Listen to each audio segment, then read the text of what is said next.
Hello, Garland Nixon here on a beautiful Saturday morning, and we're going to talk about how this thing ends, how the Ukrainian conflict ends, as it appears that the Eastern battle is coming to a close. Let's talk.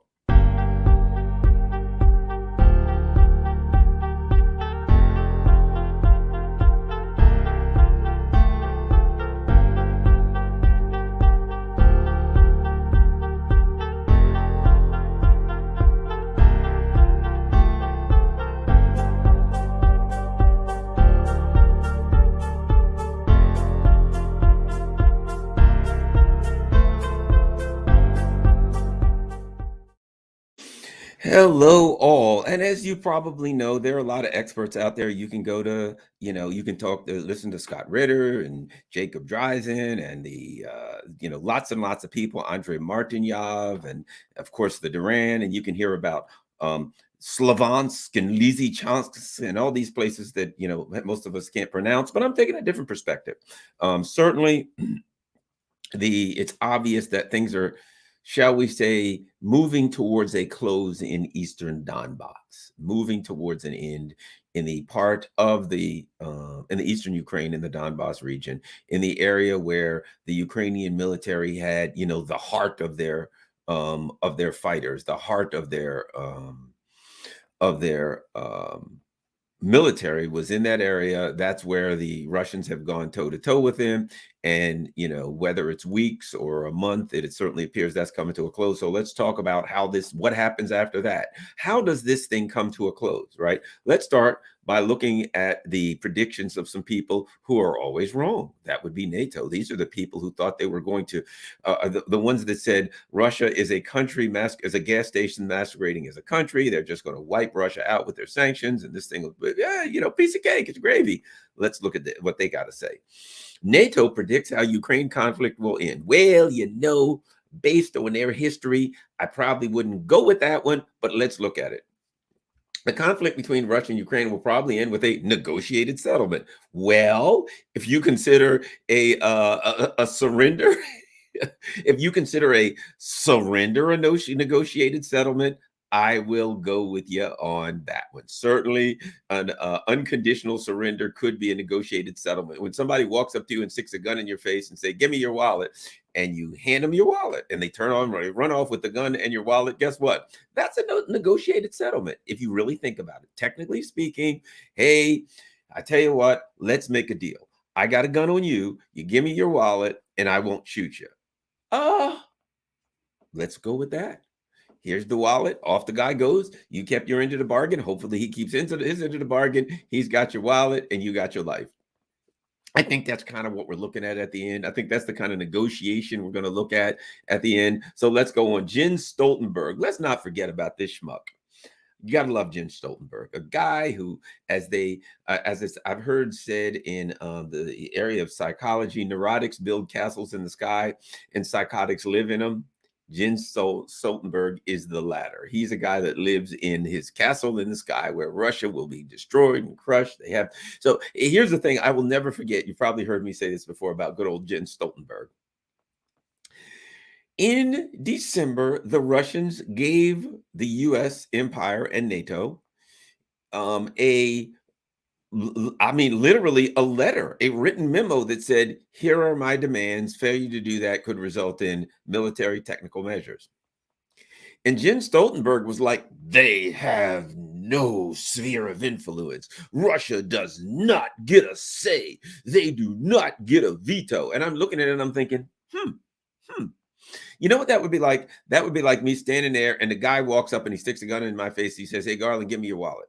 And I'm like, you don't have a say. You have no veto. Boom. Thanks for the wallet. Corpse. So if, in fact, Russia was, say, I don't know, Luxembourg, if Russia was Monaco, you could say, hey, man, you ain't got much of a military, dude. Qatar has basically the population of Houston, Texas. Now, if Houston said, doggone it, here's some demands, Qatar, you better give us everything we want or else it will result in military technical measures. Then you could certainly say to Qatar, please get out of here, you friggin' mutts. Move on.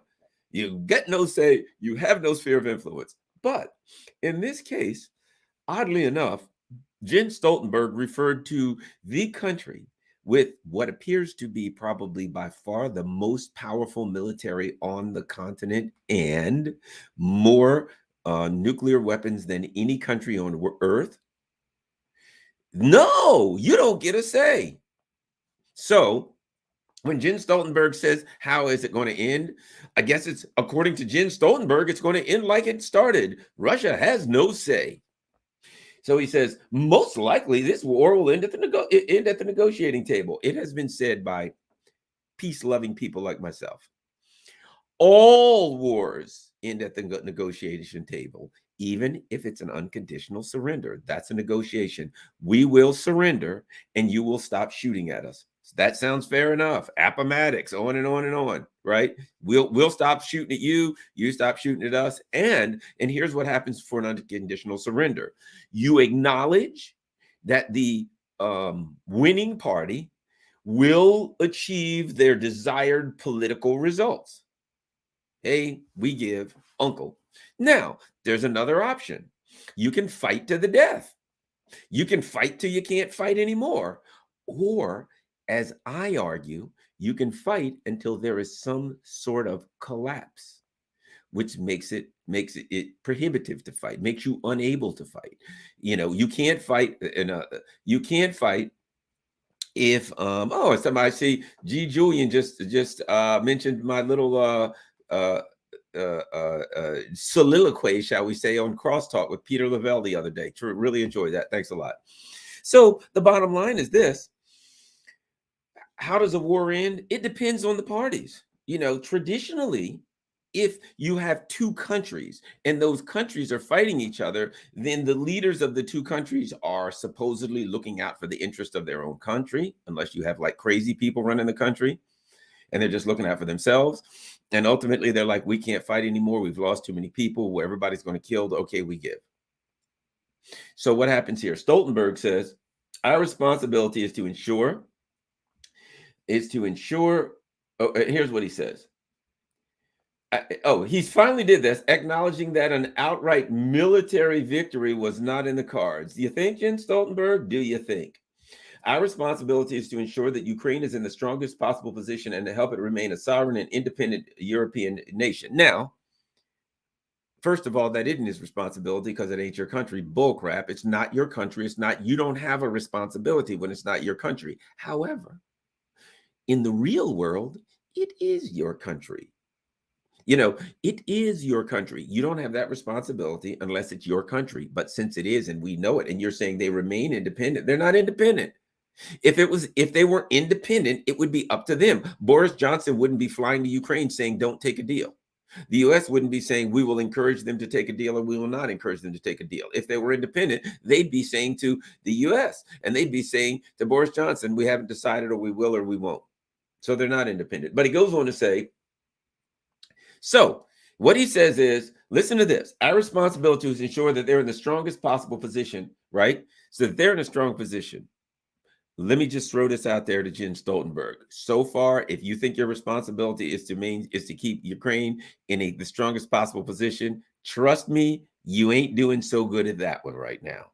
Trust me, they ain't in all that strong a position. I mean, when I'm reading in the mainstream news that Ukrainian soldiers are living off one friggin' potato a day, that they're losing 200 to 500 people by their own admission a day. Yeah, that ain't what I call a strong position. Okay, let's continue. So he goes to say, okay, so he has to do that. Now, the question is this. According to Jens Stoltenberg, you're supposed to keep them in the strongest possible position. So the question is this. How do you do that? How do you put them in the strongest possible position? The best way to do that is provide strong military support. So you're giving them lots of stuff. That's what you've been doing from the very beginning. So far, they ain't in all that strong a position. Economic support. Well, you got no choice. You've adopted the country. You own them. And last but not least, push through tough sanctions against Russia. How's that going to work? So far, the sanctions against Russia have hurt you, Jens Stoltenberg. So I guess as far as Russia's concerned, keep up the good work. Hey, you want to put him in a strong possible position? Just keep sanctioning this guy. Oh, it hurts. Oh, please don't throw us in that briar patch. That's Russia's position. So it looks like what Jens Stoltenberg is saying. And here's the way it works if you're an ideologue. Let me tell you how it works if you're an ideologue. This is simple. This is simple for ideologues. If you believe in something, if you want something to be done, right? This is my ideology. Based on my ideology, I have particular dogma, and therefore that's what I want to institute. The way an ideologue does it is this. Anything that happens is justification for what I want. Let me give you an example. There are people, I'm not judging it, I'm just using this as an example, right, wrong, or indifferent. There are people that believe in the US that believe that the tax cuts, they want tax cuts, tax cuts, tax cuts. That's what they want. And you know what they'll say? The economy's not doing so well. We need tax cuts that'll make it stronger. Wow, the economy's overheated. Tax cuts will like slow things down. Really? The economy is doing just right. It's nice and smooth. We need some good old tax cuts because that'll pick things up and make it a little bit better and smooth it out. Bottom line is this. I'm not judging on whether tax cuts are right, wrong, or indifferent. I'm using that as an example that people who want to do something always make an excuse to do it. Anything that happens is an excuse to do what they want to do. A guy walks into a bar and there's the hottest baby he's ever seen. Hey, would you like to go for a date? Why should I go for a date with you? Uh, because I'm good looking, but you're not good looking, which is even better. I'm not good looking, so you don't have to worry about anybody stealing me.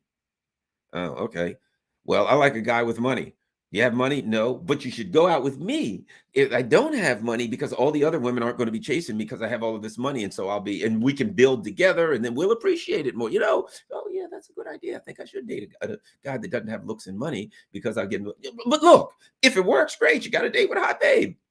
But it's clear you wanted her to go out with you. And anything she said, I used to do sales. And here's the term, objections. When you're doing sales, I'm trying to sell you something. There are salesmen probably watching right now and they understand the term, objections. Hey, you should buy this. And the person says, well, I can't afford it. That's an objection. I got to overcome that as a salesperson. Well, look, we can cut the price down a little bit. We'll stretch this thing out. We'll do something with the monthlies a little less down, blah, blah, blah. How would that be? See what I mean? You're telling me something. I view it as an objection that I need to overcome. I'm saying all that to talk about Jens Stoltenberg. They want to do certain things. They have made up their mind. They're going to provide weapons. The military industrial complex is happy about that. They're going to, they want to sanction Russia. The whole thing's a lie. They're not sanctioning Russia over Ukraine. Everybody knows the truth. They want to destroy Russia. They want to take out Russia. So they just use any excuse would have worked. Sooner or later, they were coming. They were already sanctioning Russia and more sanctions and more sanctions and more sanctions. This happened. Hey, even more sanctions because of this. No, you're sanctioning Russia because I know, you want to destroy Russia's economy. That's why you're sanctioning them. And it's backfiring catastrophically. But as an ideologue would do, hey, these sanctions are backfiring. What do you need to do? That's because we're not doing enough of them. We need to do some more sanctions. And then they'll stop backfiring. The person who yells, they yell at somebody. They yell at their girlfriend. Their girlfriend says, hey, I don't like that. I'm not doing what you want. Well, I guess I wasn't yelling loud enough. So they yell louder, no matter what, because the only thing they know how to do is yell. This is what they want to do. These people want to do certain things, enrich the military industrial complex, and feed their dogmatic ideology, and they're going to continue to do it, and it ain't going to work. That's what I'm talking about in this video, and I'm going somewhere with that. So he says the best way to bolster their position is to keep doing what we already wanted to do. No, I would say the best way to keep doing what you already wanted to do is to use their position as an excuse to institute policies that you wanted to institute. Unfortunately for you, that reality on the ground at some point is going to clash with the dogma of your ideology there. And that's what I'm talking about, the term collapse. How does this end? They're saying what they're predicting is a smooth landing. Let's continue to go. Peace can always be achieved if you surrender. Yeah, you're going to find that one out. But Ukraine is fighting for its freedom. It was never free. For its right to exist, for the right to be a democratic nation. You overthrew the government. And it's democratic now as they outlaw all opposition parties. They've closed all opposition TV and radio stations. They've closed all opposition everything. And it's a democratic nation without submitting to the power of Russia. So here's my point now. And this is the issue. This is the grand issue. This is a false narrative. And the false narrative is slowly but surely slamming into reality on the battlefield. He says, we help them because they're asking for it. Yeah, they were asking for it all right. And they're going to get it in the same way that somebody says, you keep it up. They put their fist. You are asking for it, brother. You keep bothering me and you're going to get what you're asking for. Well, that's kind of the way they were asking for it. He goes on to say, despite weaponry being provided by Ukraine to Ukraine by the US and the EU, there's no total war between NATO and Russia. Well, NATO knows there is, and so do we.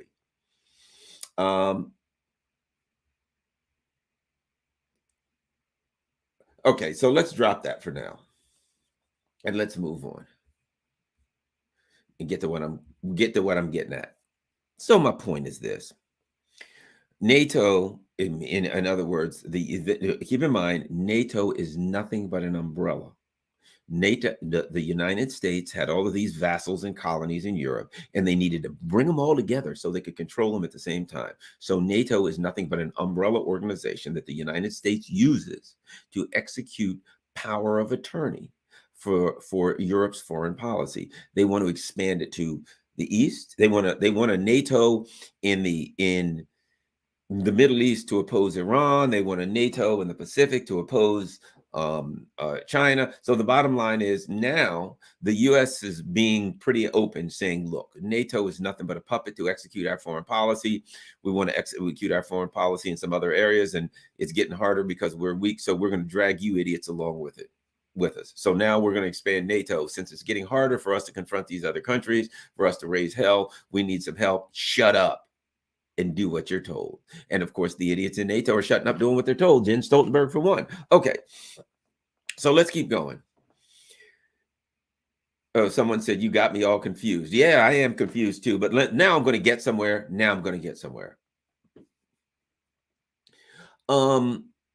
What's going on is this. The US and NATO from the very beginning have fought this war with a narrative. They've used what they called an information war. They fought it their battle was fought online. We've got to censor people who are saying things that we don't like or don't go along with our narrative. We're fought in the mainstream media. We're going to make sure that people hear the information that we want them to hear and that they don't hear any opposition. It was fought in the newspapers and everywhere, right? So it was fought in writing. It was fought in verbiage. But it was never fought on the battlefield. That was the Ukrainians. You throw the Ukrainians out there. Let me give you an example of what they're doing. When I was running the police academy, one time I'm standing on a range and I'm teaching the recruits to shoot. And they were, they always start off struggling. And one of them says to me, Major Nixon, I just can't hit the target. I mean, Captain, at the time I was a captain. Captain Nixon, I just can't hit the target. I'm like, okay, what do you like? We'll talk. I'll work with the individual. He says, look, I want to be a pistol expert. You got a pin on your uniform that says pistol expert. How do I become a pistol expert? And I said, that's easy. Aim down range and whatever you hit, call it the target, right? That was a joke, but that's kind of like the way I, run my life. Hey, whatever happens, I call it success. And that's what's going on. So the US and / NATO plan was from the very beginning, we got a plan. We think that the Ukrainians can win and hold them off and all that, but it doesn't matter whether they can or not. It doesn't matter whether they win, whether they don't, whatever. The Ukrainians' lives, the country of Ukraine is dispensable. We don't care about that. What we're going to do is get this war started so that we can institute all of these sanctions against Russia that we want to institute, because the real plan here is to destroy Russia. And then whatever happens on the field, we're going to call it success. If the Russians head towards Kiev, sit there for a while and go in the other direction, we're going to say they lost. If they don't head towards Kiev, we'll say they lost because they wouldn't even try to take Kiev. They were scared, too scared. It doesn't matter what happened. So the U.S. was a narrative that the whole thing for the U.S. empire was, we're going to control the narrative. And so they said Russia was losing 1 million men a day. They're getting blown up. Putin has cancer and all kinds of other diseases. He's just survived a coup attempt. He's surrounded by people that are lying to him. That was all the narrative. And I knew people and I was hearing it. And I'm like, yeah, I don't believe any of that. Oh, you don't believe anything, guys. It's true, blah, blah. I said, okay, well, you know what? The bottom line is this. This is a war. So at some point, we'll find out. One of these days, in a war, We gonna find out whose narrative. And at the time, I had a lot of people say to me, "What's wrong with the Russians? They're idiots. Don't they know they're losing the information war, right?"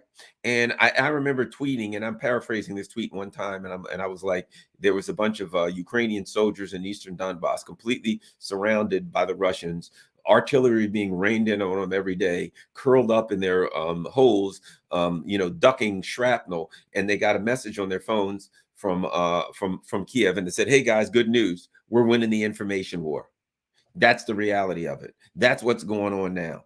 And might I add, because it's getting near impossible to maintain this narrative in the face of loss after loss for the Ukrainians, the information war is starting to fall apart. So, in hindsight, when you look at it, the Russians, what they did was ignored the information war that the US empire was pushing, focused on the practical application of combined arms theories, and focused on winning. And I'm just guessing this, figuring if we win the war, the narrative will take care of itself. So they just said, you can have the narrative, you can have the information war, that's all yours. That's what you're good at. The bottom line is this: why should I fight you on your turf? If I try to fight you for the information war, number one, it takes my focus off the real world war. Number two, that's your turf. You're good at it. I'll lose that. You go ahead and fight that information war. What I'm good at is bombing the crap out of people, of surrounding armies and bombing them with artillery until they throw up a white flag. And that's what the Russians have focused on doing. So now we're at a place where, in a weird kind of way, the NATO has to find a method they're looking for an off ramp. I remember when I saw that Macron was like, we must give Putin an off ramp so he won't be humiliated. I'm thinking, he won't be humiliated. He needs an off ramp. As Macron recently lost power in the parliament, as the German government has 30% approval rating, as Bojo, as I speak, I don't even know if, by the time I get finished this sentence, he may be out of power. Bojo is heading for regime change there. But the Bulgarian government has collapsed. I think the Latvian or Slovakian government has collapsed.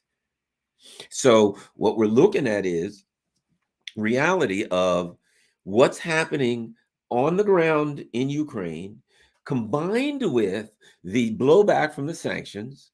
Remember, we were told, there ain't going to be no blowback from the sanctions. Only Russia's going to get hurt. There's massive blowback from the sanctions. So those things are coming together. And now NATO's like, we need an off ramp. So what we're going to say is Putin needs an off ramp. It's kind of like when the kids are in school in 7th grade and a cute little new girl comes in, and she sits there and all the little boys giggle and look at her, and the other girls get mad and they say, she thinks she's cute. What they mean is, I think she's cute. And I don't like the fact that the other boys are looking at her. That's what the little girl means. The oldest thing in the world, right? So when they're like, Putin needs an off ramp, he's scared he's going to lose his parliamentary power. I mean, he's going to lose something there. Yeah, that's it. Putin needs an off ramp. That means I need an off ramp. And we don't want him to be humiliated. If we lose this war like it appears we're going to be humiliated. They put all their eggs in one basket. And some in America even said this is a proxy war against Russia. Well, how things, first of all, you just lost in Afghanistan to a bunch of freaking guys in 2004 Tacoma Toyota trucks. Four cylinders. They didn't even have 6-cylinder trucks. They loaded a bunch of schmucks with Kalashnikovs on the back of a rusty old Toyota pickup and ran your ass out of the country. And now you're going to go against the Russian military? I kind of had a feeling all along that may not work out all that strong. So now where we are is you can start to see the end.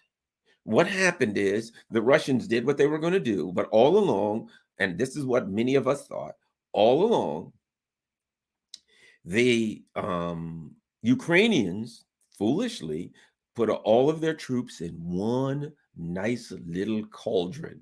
They put them in the east, all 60 to 100,000 troops in one nice little area, just begging to be surrounded by the Russians and pounded with artillery. And guess what they're getting? The Russians fight in what, if you've never heard that term, cauldron, and why is it used so often? It's a word that the Russians have used in a method of fighting, basically, and it's worked something like this. The plan of the Russian army is to surround you and seal you in like you're in a bucket, like you're in a cauldron, like you're in a pot, right? And what do? You put the pot on the stove and you slowly turn the heat up, right? So that's put you in a cauldron and start to turn the heat up. You don't have food, you got artillery coming in, and then they say you can surrender if you want to or be destroyed, and that's what it comes down to. So that's the cauldron. They put you in a pot, they slowly turn up the heat. And that's what the eastern part of Ukraine has become, and bit by bit, they're making smaller and smaller cauldrons. They'll go to this town, they'll cut that town out, your bridges will be blown, nowhere to retreat, or as they say, evacuate. Nowhere for the troops to evacuate. If you're a Ukrainian, you don't retreat, you don't surrender, or you don't retreat, you evacuate. No place for the Ukrainian troops to evacuate.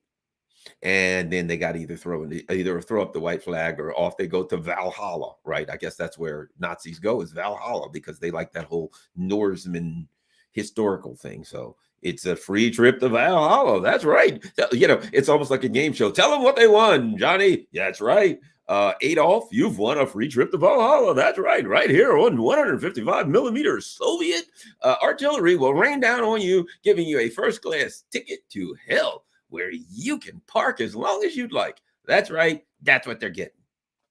The Nazis out of here, one way or the other, or they get to go to jail. And I think it's salt mining season in Siberia. Not a good time to be a captive if you got a freaking if you're covered in swastika tattoos.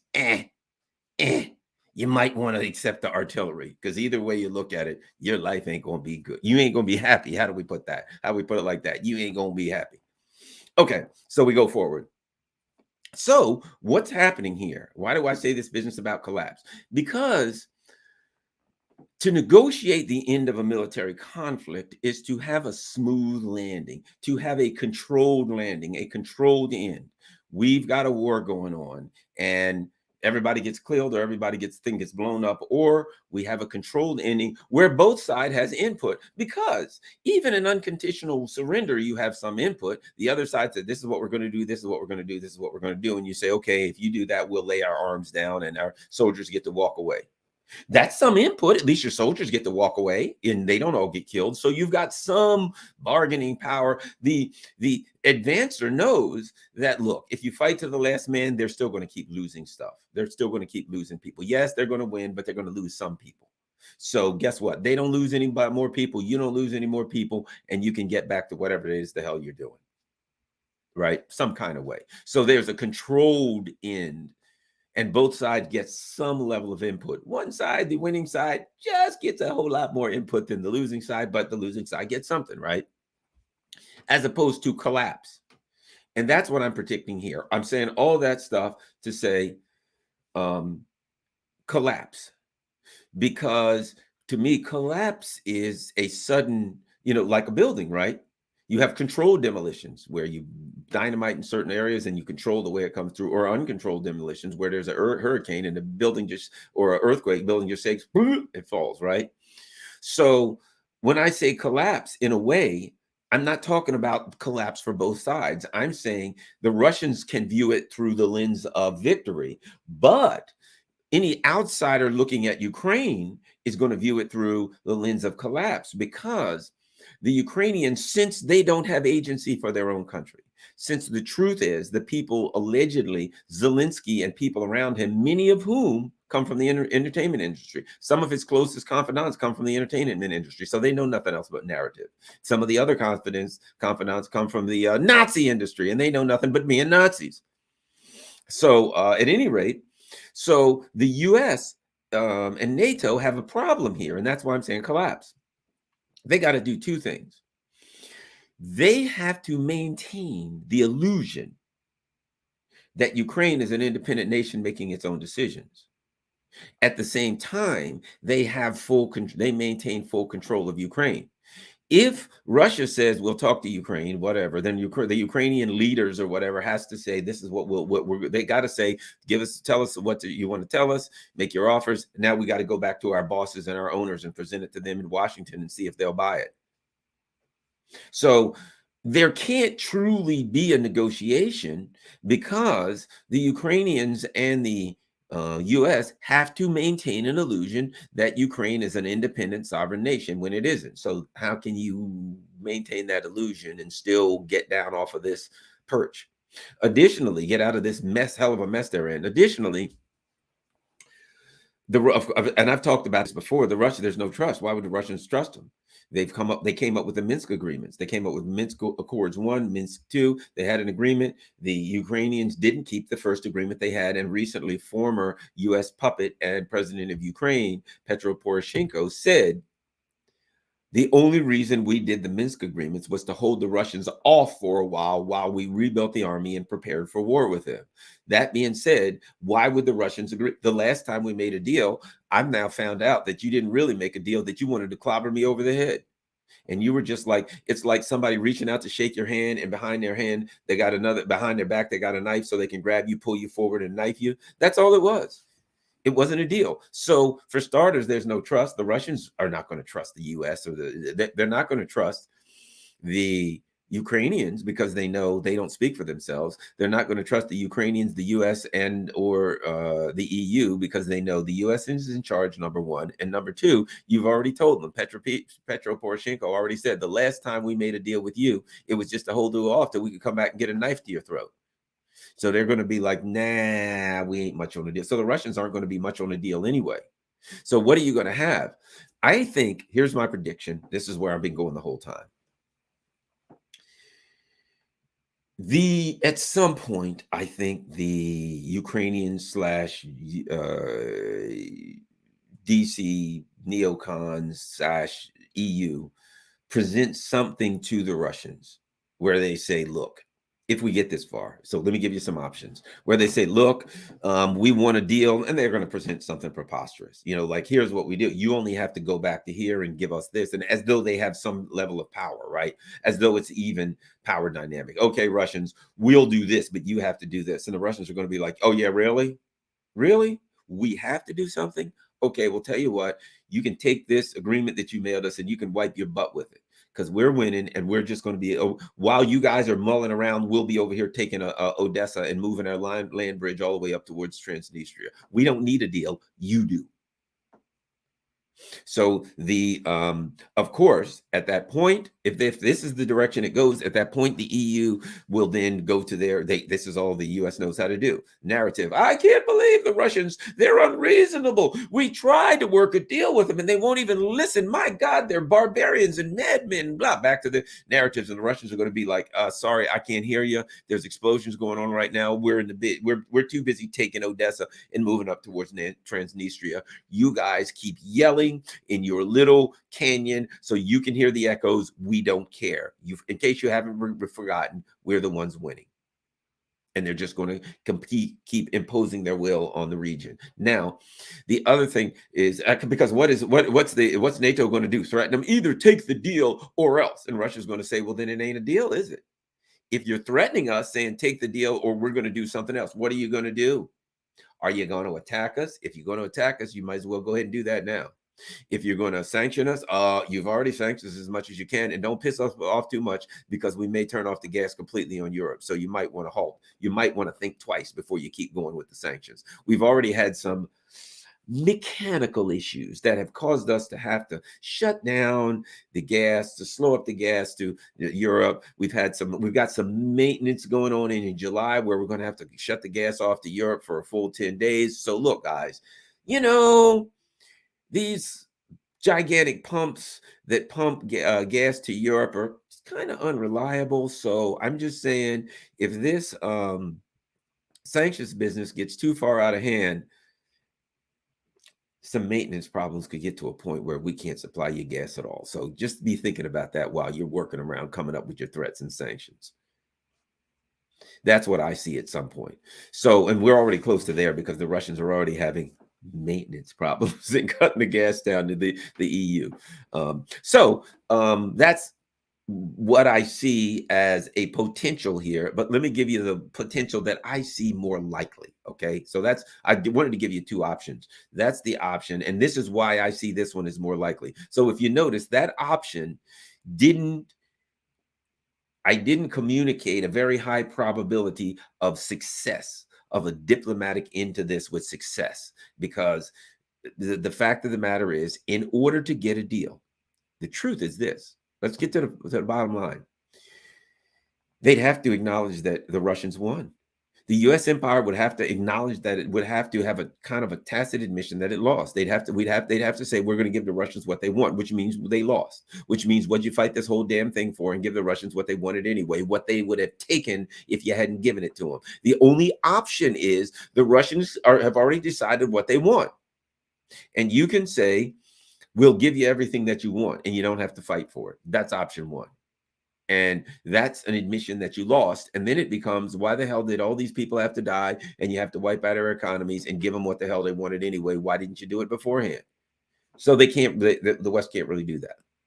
Option two is go to war with Russia. They can't really do that because here's the truth. The fact people are like, hey, they want to go and NATO wants to get involved. NATO has admitted, and they know it. They do not have the military wherewithal to challenge Russia on Russia's eastern border.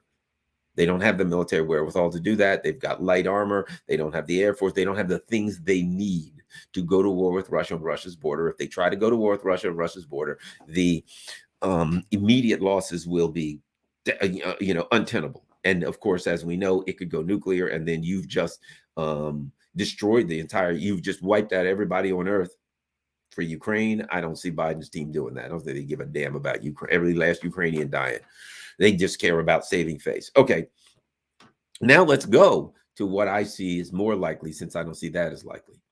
What I see more likely is the word collapse. I think, let me give you one. When this whole Donbass thing ends, right? And at that point, you have 60 to 100,000 soldiers. They got there, and the U.S. is giving them high Mars, low Mars, medium Mars systems, every damn thing you can think of. 155 millimeter howitzers. Oh, that's going to change the war. We're going to give them a 40 megawatt plasma rifles. Hey, buddy, just what's on the shelf, right? We're going to give them Terminator weapons, you name it, right? Oh, here's all of the weapons. Oh, crap, they got lost and, completely crushed, right? So at that point, the Ukrainian military and its leaders are going to look at it and say, holy shit, our military's gone. They lost. They've been destroyed. They destroyed the biggest, most powerful part of our military. So now the only thing, and they're still together. And think about this. They're going to take the whole eastern Ukraine, take everything, go house to house, village to village. They're taking it all because that's what the Russians do. That's what they did to the Germans. What did they take? 1,800 towns and cities going across before they got to Berlin. They took everything in their way. Every town, every city. That's what they're going to do in Ukraine. Every town, city, and village. They're going to cleanse it of Ukrainian military. And at some point, boom, they got to Eastern. And guess what? Open field.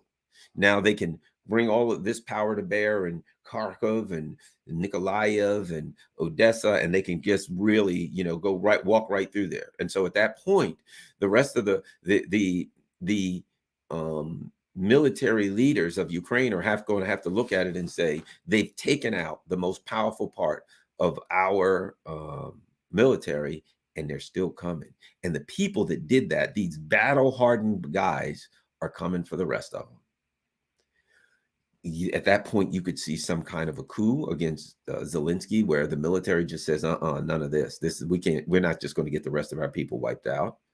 They can do, there could be, the U.S. Is looking for a scapegoat, and they decide, you know what, we got to say that this is lost, but we didn't do it. We'll blame it all on Zelensky.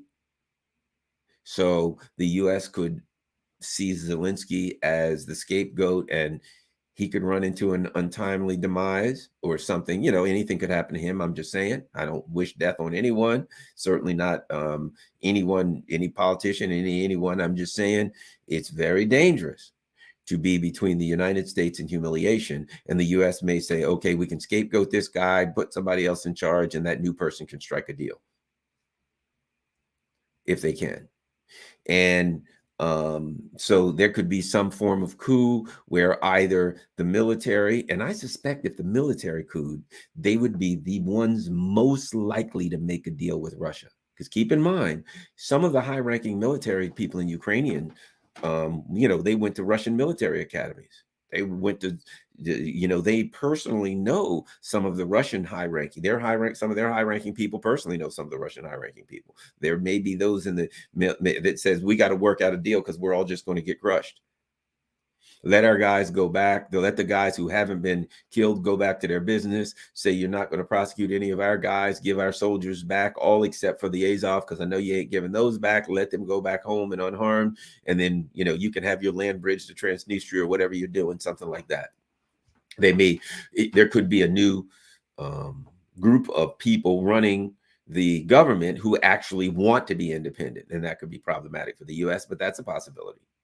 Look, it's possible that Ukraine could go from being, this super anti-Russia thing to having people in charge that a realistic government that says, look, we've got this gigantic country on our border, and it's a superpower. It's a military superpower. Clearly, it's an economic superpower, and we've lost this thing.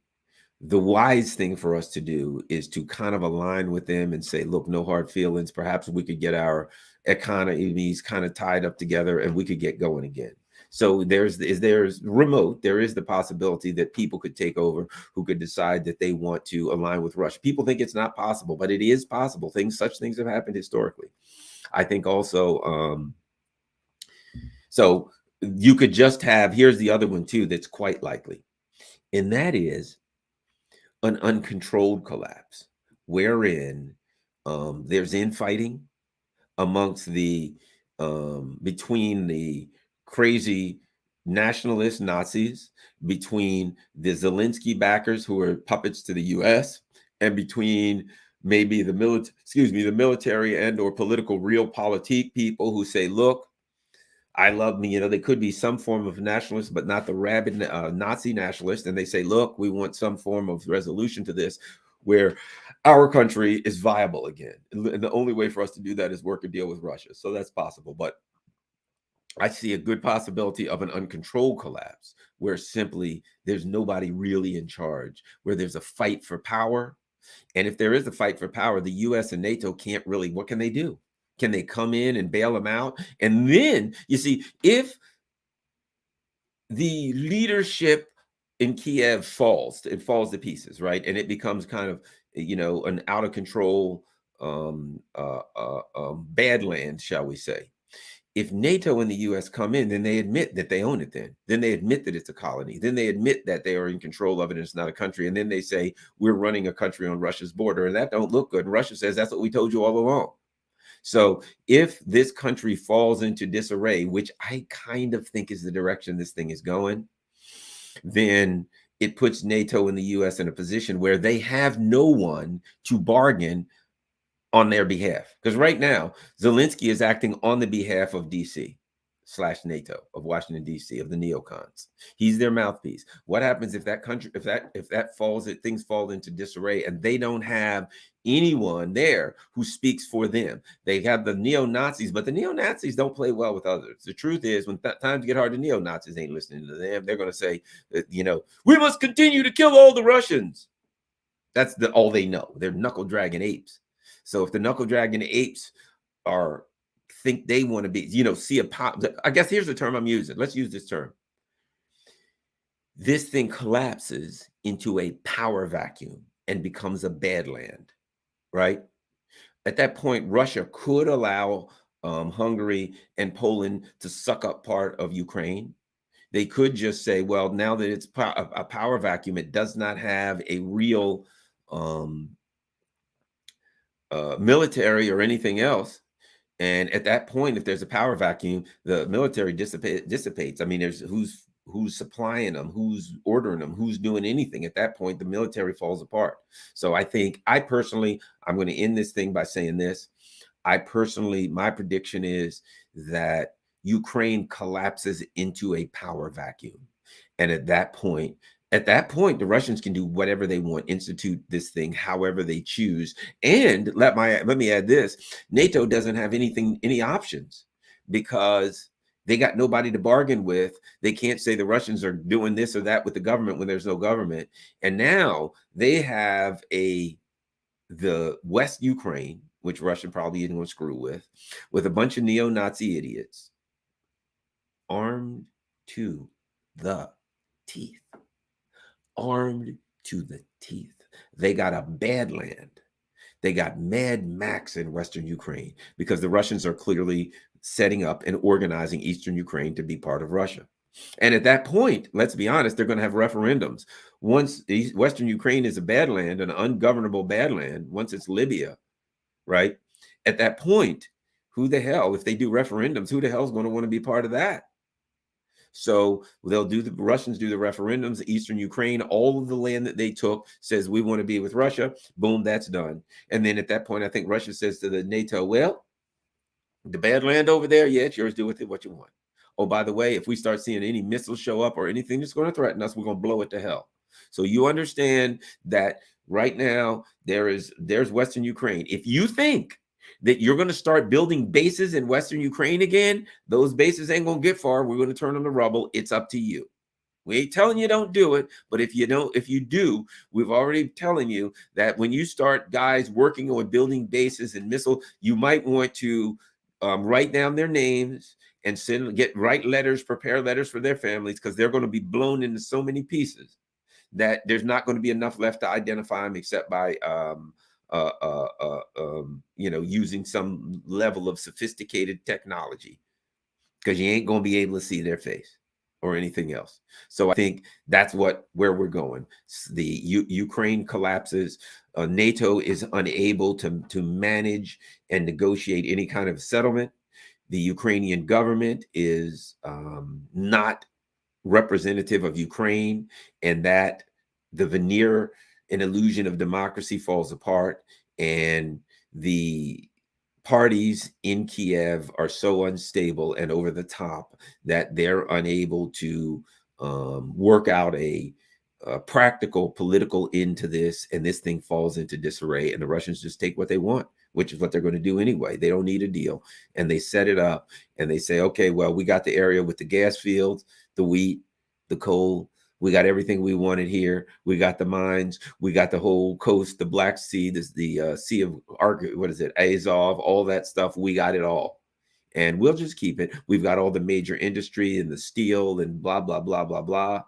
And so what we're going to do is go back to what we were doing. Oh, and by the way, screw you guys. We're working with China, and we're working with India, and we're working with the new BRICS and the G8. We're going to be busy building a new economic system and directing our sales and our energy and our import-export market away from the West. So if you need our any of our resources to purchase, get them while you can, because the time's coming. We're going to shut them off. We're going to a new market. All we need is enough of a market to sustain ourselves, and we the hell out of here. That Russia is going to say, here's my prediction. All this is going to go down at some point, and that what Russia is doing is they're setting up their markets for Africa, for Asia, for the Middle East, for wherever, to sell their wares, in China and Latin America. And at some point, the NATO, the EU has been saying, we're going to get rid of we're going to stop buying this Russian fuel. We got to stop buying Russian gas. We got to wean ourselves off of Russian gas. That we are moving closer to the point where Russia says, no, you don't. You don't have to wean yourself off of Russian gas. You don't have to quit Russian gas. Let me tell you something. Give me an example. I was 24-ish, 5-ish, and I was dating this girl, and she was nice, very, very good looking girl. I thought the world of her. A very nice person, not a bad word to say about her. Beautiful woman. I was young man, right? 24, 25. And we were dating, and I knew she had an ex-boyfriend. And she says to me sometime at one point, well, Garland, I can't decide what I want to do. And I said, what do you mean? Because we had just started dating. It looked like we were going to start going together. I don't know. And she says, I can't decide whether I want you or my ex-boyfriend? And I said, you just made your decision. She said, what do you mean? I said, I ain't going with that eeny, meeny, miny, mo crap. As soon as I say yes, okay, please, ooh, me, please take me. And then you take me. And then 6 months later, it's like, I made a decision. As soon as I aggravate you and get on your nerves, which inevitably as a human being, I will at some point, and you'll aggravate me and get on my nerves. And at some point, you're going to say, I decided to go back to him. So I got to look over my shoulder for this schmuck. No, thanks. I'm out. Right? I'm not saying that was a right or wrong decision, but that's the decision that I made at the time. My point being, and that's where Russia is going to be. At some point that the EU is going to say, look, Russia, we need to talk about how we're going to work out this deal gas thing here. We need you, you need us. But we're trying to wean ourselves. And Russia's going to say, time out. Nah, we don't need nothing to talk about. Effective at the end of our contract, which may be, let's say 2024, our contract ends July, or in fact, they may do this. Let's say their contract for gas for Germany or whatever ends July 1st, 2023. And Germany says, okay, we want to negotiate a new contract. And Russia says, oh, let's wait till we get towards the end. We're not ready. And like, it's going to get down to the last week. And Germany's going to say, well, we've written up this contract for 3 more years. Here you go. And Russia's going to say, I don't think we'll be signing that, Germany. It's been nice doing business with you. It's been real. It's been fun, but it ain't been real fun. So you are not a valued customer. You're a hard to deal with customer. You're a hard to work with customer, and you ain't going to be a customer no more. We're out. We might take a hit somewhat, but we have other people. We got a lot of money. Prices are high for energy. Hey, you know something? We'll be fine. We'll be all right. We can make it. We'll move on. And you guys do things the best. Look, you've already told us you got Qatar, you've got Africa, Algeria. The U.S. is going to send you LNG. Enjoy yourself. Go back to your other boyfriends. Go to your old boyfriend. You don't need this one. So I suspect that their time's going to come when Russia's going to be out. They're going to be done. They're going to be gone. And Europe don't know how to make it. And they're going to say, the U.S. is going to be saying, well, good news, guys, we can still sell you LNG at 5 to 10 times the cost. And Russia's going to say, yeah, but our people are eating each other. And we have to guard the Ukrainian refugees because they're not eating Ukrainian refugees. And that is not a good thing. It's not a good look. So I'm just saying, if I'm a Ukrainian refugee, you might want to, I don't know, you might want to read that book about the Donner Pass, because at some point, this thing could turn ugly for you. Real ugly. And your home ain't going to be much of a country to go back to, because most of it is going to be, a good portion of it, all of the valuable parts of it will be owned by Russia. And if you want to go to the beach, you're going to have to go in a different direction, because you're going to have to go through Russia to get to the beach, because there ain't going to be no beaches left in your country, not unless they're on a river or something like that. So at any rate, that's where I'm going. Let's see. We got some people here. Ethiopia is the next boiling point. Not really. It's Taiwan's the next boiling point. Let's see what we got for our dear friends to say here and on Rockfin. Baby Gerald says, a power vacuum cannot exist. Russia can't allow it. The plans have been altered since this started. There are no outs for Zelensky. He's a walking dead man. Russia could go all the way to Warsaw. They may. And you're right. When I say a power vacuum, I mean that a power vacuum will be created. Russia will, and see, that's the thing about it. When a power vacuum is created on Russia's border, Russia is the power that will fill that vacuum. But I think Russia will say, there's part of this rump state over here. You can do what you want to with them. You can feed them. You can handle your business with them. We got, how about this? Kev's Incal says, great critique again, Garland, for the Scottish tattoo studio. Thanks a lot, man. I love the old Scottish tattoo store. Whatchamacallit. Isn't that kind of like you're not allowed to say whatever the Othello, you have to say the Scottish. But do you think that the Ukrainian population will eventually revolt? Oh, hell yeah. I think here's the problem they're going to have, and that's like a lot of Ukrainian women and families. I said women and families, because at some point they're going to say, hey, when are our guys coming home from Donbass? And the leadership will go, oh, you're from the, yeah, my husbands and fathers, when they get back from Donbass, now that the fighting's over, they're going to, oh, yeah, they'll be back on. When is that? Oh, yeah, they'll be back the 12th of November. Did you say the 12th of November? Well, back. What do I mean by back? You're a religious woman, aren't you? Yes. And you believe that at some point our souls all meet in a grandiose and possibly. So let's just say in a spiritual way, you will see your husband again. On this physical plane, don't think there's much of them left. I think he got ripped apart by shrapnel. So, and a lot of people, a lot of children, orphans, widows in Ukraine are going to say, what the holy hell? I've said this before. You will have entire towns, entire cities, entire strips, entire areas of Ukraine where they'll say, where's our husbands and sons? And they'll be like, Valhalla?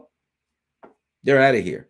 So, yeah, there's going to be some revolt in Ukraine when they find out that all the guys are dead. Anything else? Oh, well, we got another. We got Krushtan says, I saw you on Crosstalk the other day. Congrats. Oh, I had a great time on Crosstalk with Peter Lavelle. He's awesome. I like Peter Lavelle, and I do Crosstalk, and, I get kind of crazy. And there was a guy on there who I disagree with, who was obviously a neocon. But let me say this. Unlike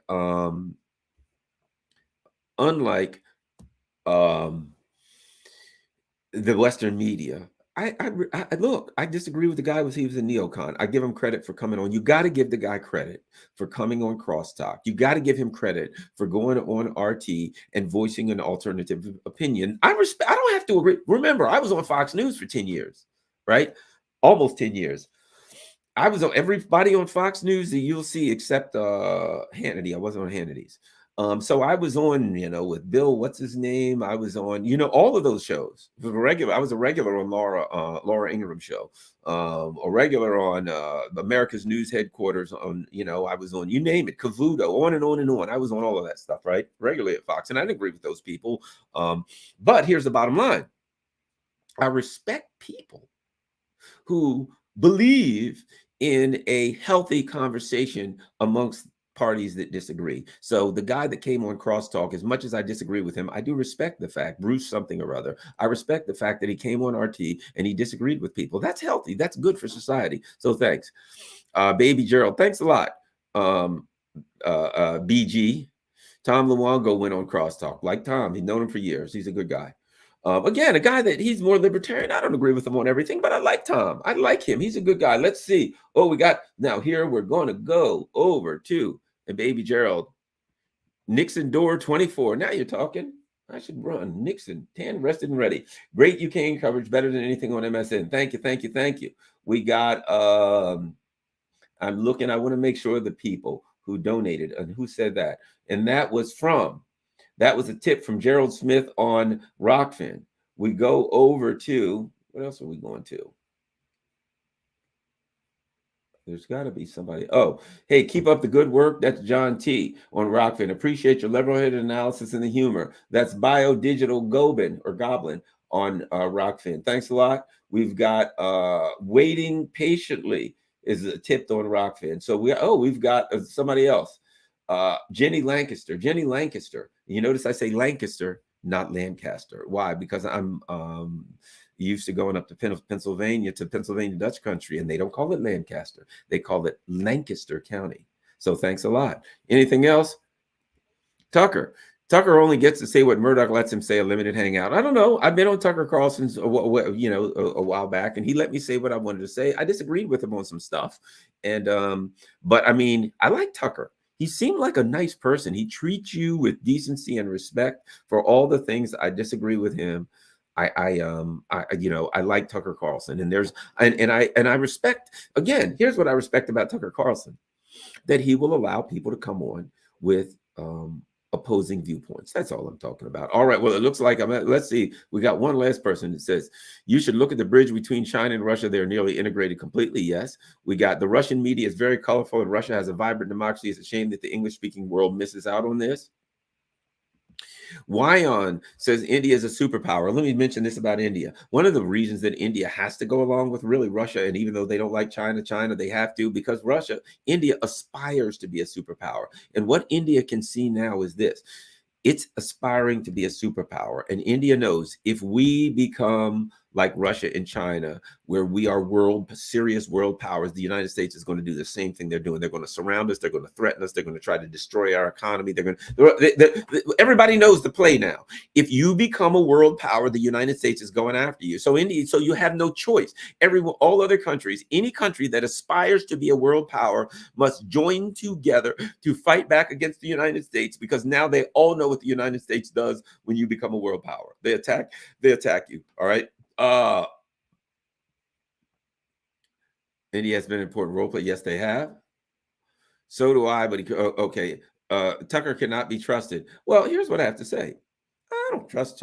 I'm not shouldn't be trusted. Don't trust me. For all you know, I could be some CIA puppet out here doing a limited hangout. This, when it comes to media, to me, it's not about trust.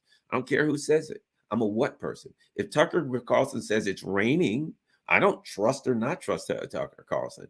I may say, let me look out the window. I may verify. I may ask some other people. So to me, I don't get caught up in the politics of personality when it comes to liking Trump or Biden or Putin or Assad or Maduro. No, I look at the dynamics of the situation.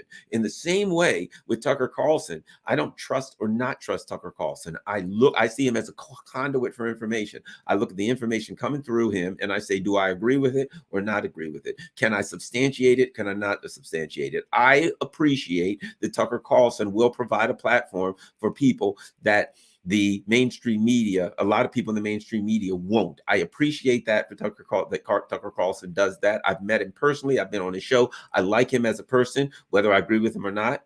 He treated me with decency and respect, and he seemed like a pretty nice guy, the kind of person you sit down and have a beer and laugh and talk with, and you would enjoy it.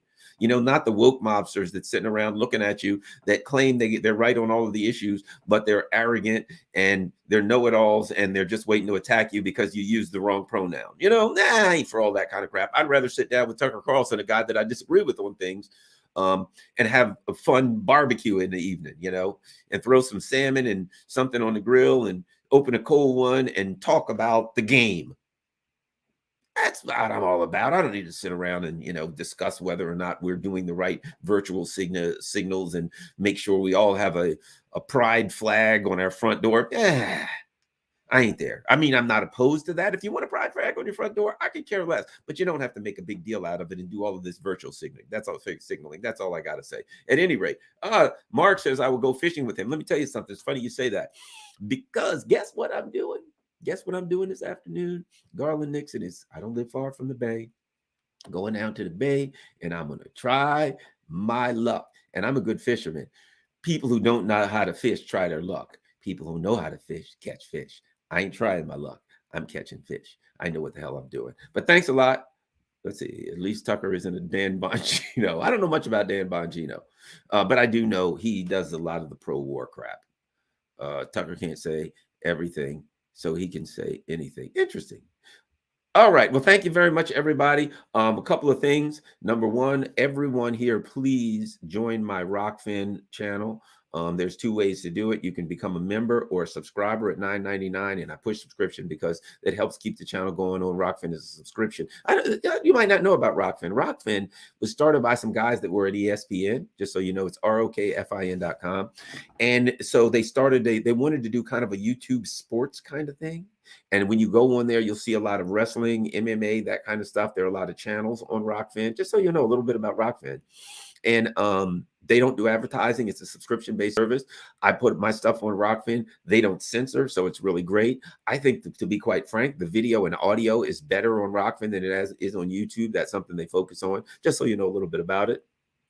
And not anybody can get. You can't just, I didn't like YouTube. Any schmuck just can't get. Well, I mean, I'm any schmuck, but not every schmuck. Any schmuck, but not every schmuck can get a channel. You know, you have to be referred, or you have to be interviewed, or whatever the case may be. You kind of have to have a following. You kind of have to already be somewhat of a pundit in order to get on Rockfin, and that helps them to get better content. You can become a member. That's free. A subscriber is $9.99 a month, and we have premium videos. The subscriber can watch anybody's premium video. So I recommend anyone, and it helps me out to keep the channel going, to get subscribers on Rockfin at $9.99 a month. If you can do that, I appreciate it. Also, PayPal. If you look in the show notes, my PayPal information is there. If you can help out on keep the channel going on PayPal, certainly. Patreon.com/Garland Nixon, if you can do the Patreon thing, and I certainly appreciate it. Another thing I like about Rockfin, you can do tips on Rockfin. You can watch the show, and there's people tipping now. I really appreciate it.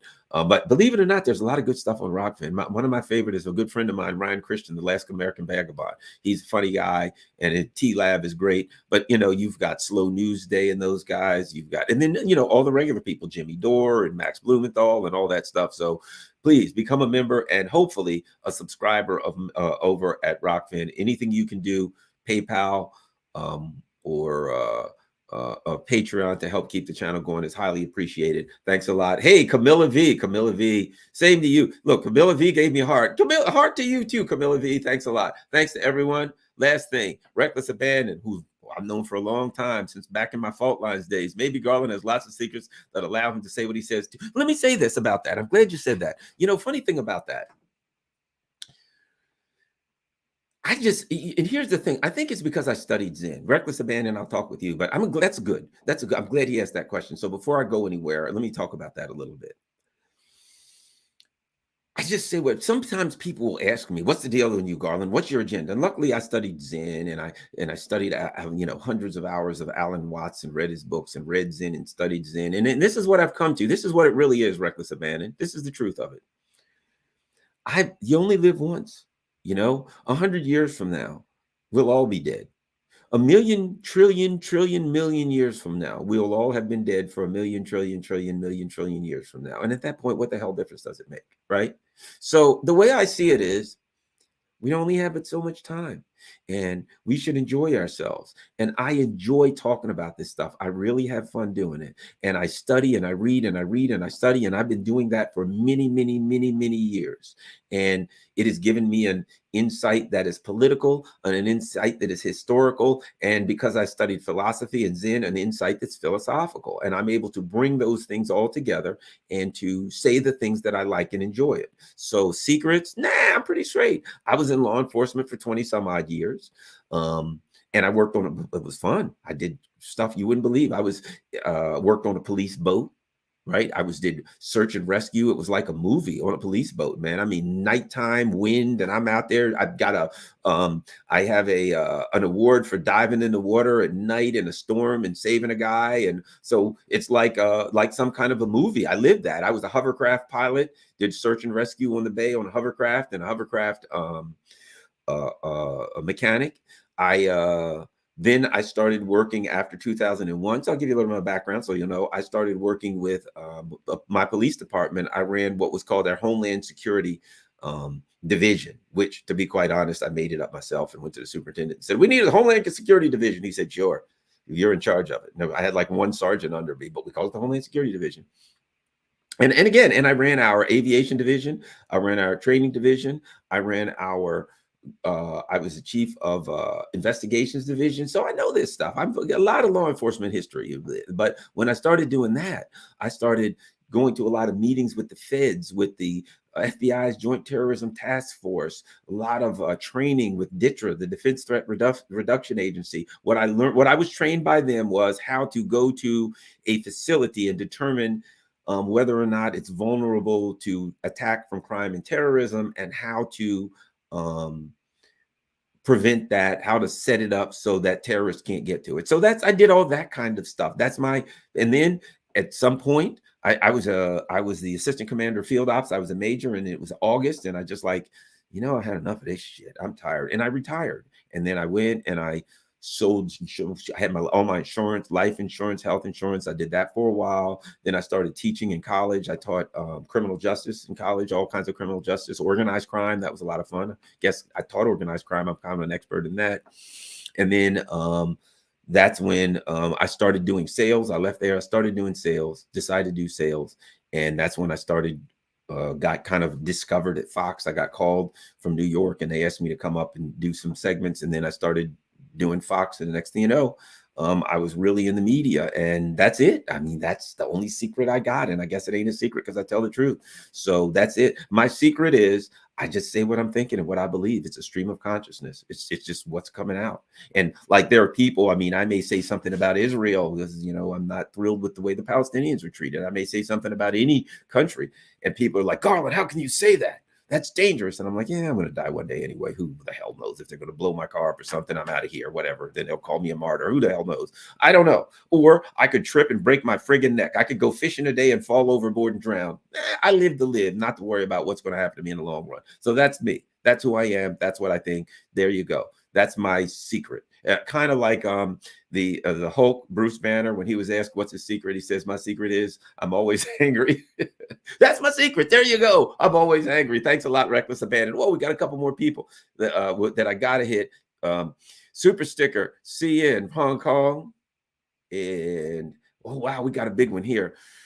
Tom Robbins says the insane ideology is too prevalent. They have liquidated all reasonable parties within the Ukraine. Russia really has very few options in dealing with whatever leadership remaining in the ethno state prevails. You're right. You're right. The U.S. did that. The U.S. created a Nazi state. They created a Nazi state intentional. And because a Nazi state it will create a Nazi state. How about that? All right. Thanks a lot, everybody. I'd like to stick around longer, but I got fish to catch. And I appreciate everybody coming out and hanging with me. Smash the like button in the words of my dear friend.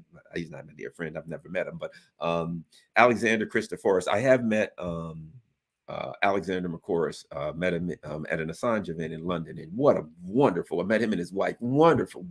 He's every bit as nice as he seems. He's every bit as cultured. He's every bit as friendly as he seems on the Duran. What a wonderful person!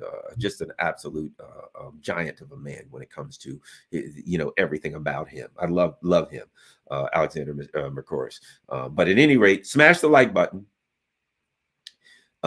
Make sure that you share this on all of your platforms. If you're not a Rockfin person, please go over to Rockfin. If you can do the $9.99 subscription, I really appreciate that. That really helps the channel. If you can't afford it, I understand that. I appreciate you just following in and watching things and sharing things as best you can. You can still become a member over there. Thanks a lot. Well, we got one more. Would you agree that this is the dawning of not just multipolarity, but the collapse of Europe, and the USA will bring about the ability for citizens to rebuild and end the corruption? Yeah. Oh, Europe is so done. Europe is so done. All right. Thanks a lot, you all. Lavrov said yesterday, it's like World War II, but EU and USA is on the sides of the Nazis. Lavrov's a funny guy. Lavrov is really good at trolling people. That guy cracks me up. He's funny. Reckless Abandon. Thanks a lot, brother. Thanks a lot, everybody. Thanks a lot, all my dear friends and associates on Rockfin. It's possible. It is possible I may be back on tonight. It is possible I may be back on tonight. Peace. I am out.